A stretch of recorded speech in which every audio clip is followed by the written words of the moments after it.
0400 hours, entrance to the Persian Gulf. Iranian state television broadcasts grainy footage of a container ship, hull tilted, metal scraped against a sandbar. The narrator calls it a foreign vessel, grounded after ignoring Iranian instructions. One problem: maritime analysts checking AIS tracking data and the ship's distinct paint scheme find something else entirely.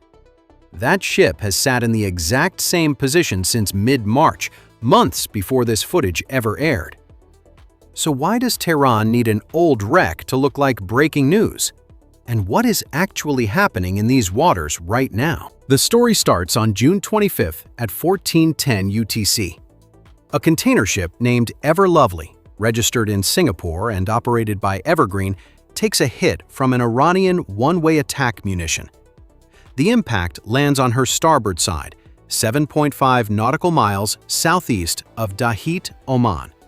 She is exiting the waterway through the southern transit lane, the route backed by the United States. 21 crew members are aboard. A capacity of 9,532 20-foot equivalent units defines her decks. And this is the first commercial vessel struck by loitering munitions since a ceasefire memorandum signed just 8 days earlier in Switzerland supposedly froze the fighting. Here is why that single strike matters more than its size suggests. Flowing through the Strait of Hormuz is roughly 20% of the world's liquefied natural gas and a comparable share of global crude.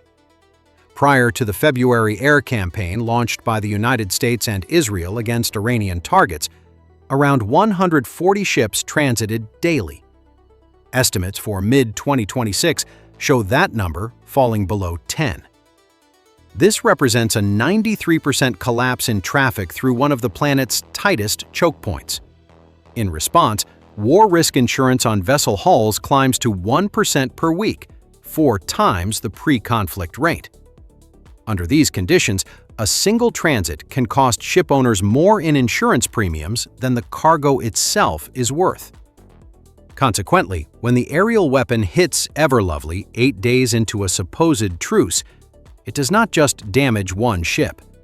It confirms to every insurer, every shipping line, and every crew member still trapped in the region that the ceasefire is a document, not a fact on the water. If you want to keep track of these escalating global maritime conflicts, make sure to hit that subscribe button and turn on notifications for more deep dives. The mechanics behind this choke point are simple enough to explain without jargon.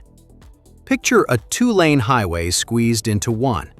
Then imagine someone scattering tire spikes across the middle lane.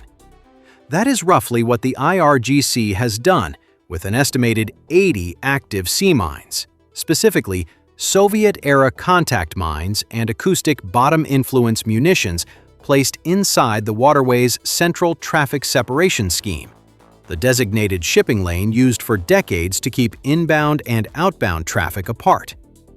With the center mined, vessels get pushed toward the coastal edges, hugging Iranian or Omani shorelines depending on which transit zone they choose. Iran insists only its northern route, which it calls the route of authority, carries legal standing. The United States and Oman back a southern pathway instead. 2 governments, 2 maps, 1 narrow channel. And a ship's captain has to pick a lane, knowing the wrong choice might mean a mine detonation or an aerial strike, not a simple maritime fine. The captain of Ever Lovely makes his choice at 10 o'clock at night, Singapore time, when the blast rocks his bridge. He immediately checks the hull, discovering damage restricted to the bridge superstructure's windows and exterior overhang, with no hull damage or flooding, and with all 21 crew accounted for, he makes his decision. He does not call for a military escort.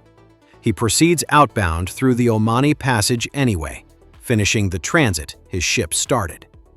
Making that decision in minutes provides the clearest evidence available that commercial crews are absorbing risks that diplomats in Geneva and Doha have not resolved on paper. The diplomatic fallout moves fast, but not toward calm. On June 26th, Arsenio Dominguez, Secretary General of the International Maritime Organization, holds an emergency press conference in London. He confirms the suspension of the UN's newly launched Regional Evacuation Framework, a rescue program that had, over the course of 3.5 days, safely extracted 2,500 stranded mariners from vessels trapped by the regional fighting. That framework existed to get seafarers out. The aerial attack ends it before it can save anyone else. Dominguez frames the suspension as a direct response to the critical safety risks facing seafarers, following what Singaporean authorities condemned as an unprovoked attack, and that framing puts the burden of restarting rescue operations squarely on whichever side moves next. The United States does not wait long to move. On June 26th, hours after the IMO's announcement, land-based U.S. military aircraft strike IRGC unmanned aircraft and missile storage facilities, along with coastal radar sites near Sarik on Iran's southern coast. The strikes are precise, aimed at tactical capability rather than territory. But Iran answers with retaliatory missile and drone strikes against U.S. regional bases, and that exchange confirms what shippers already suspected. The April ceasefire never actually stopped the shooting. It just changed the rhythm of it. Into this gap steps an administrative body that nobody in the shipping industry asked for. Late June sees Iran unilaterally push something called the Persian Gulf Strait Authority, an unrecognized organization built to levy transit fees and compel vessels toward the Iranian-approved Northern Corridor. No international shipping body recognizes its legal standing. But recognition matters less than raw physical enforcement on the water, and enforcement here comes from unmanned weapons and active sea mines, not court rulings. Shipping companies now face a choice between paying an illegal toll or risking a very legal-sounding one-way attack drone. Which brings the story to Doha, where technical peace talks convene on July 1st.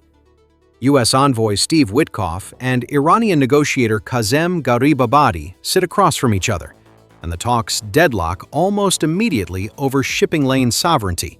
Not over troop withdrawals, not over sanctions relief, but over who gets to decide which lane a container ship takes through 50 kilometers of water.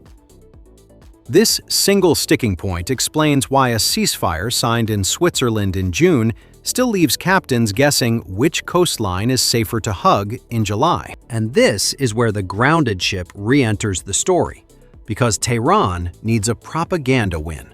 The same week its own diplomats are failing to secure one at the table. That very same day, state television airs footage of the grounded vessel, presenting it as proof that foreign shipping defies Iranian authority at its own peril. Rather than taking the claim at face value, maritime open-source researchers at tankertrackers.com begin investigating. Within 24 hours, they trace the hull to a ship named Arista, flagged in Comoros, formerly flagged in Panama and known as Gauja. This vessel is not foreign in any meaningful sense. It belongs to Iran's own shadow fleet, the network of reflagged tankers and cargo ships used to move sanctioned goods under false registries. Analysis of historical satellite imagery reveals it has remained grounded at those exact coordinates since mid-March. The man managing Arista's operations is Mohammad Hossein Shamkhani, son of a late Iranian security official, who uses the Comoros flag specifically to route around U.S. Treasury sanctions. His own ship, run through his own shadow network, becomes his own government's prop in a propaganda segment about foreign defiance. The irony writes itself. More important than the irony is the underlying strategic reality.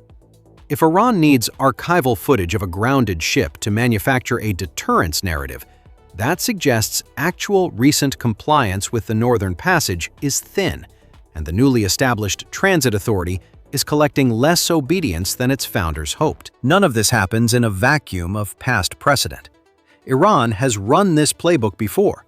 In April 2024, the IRGC Navy used a Mi-17 helicopter to board and seize the MSC Ares, a 15,000 TEU container ship, with Iranian courts later demanding $170 million from her owner.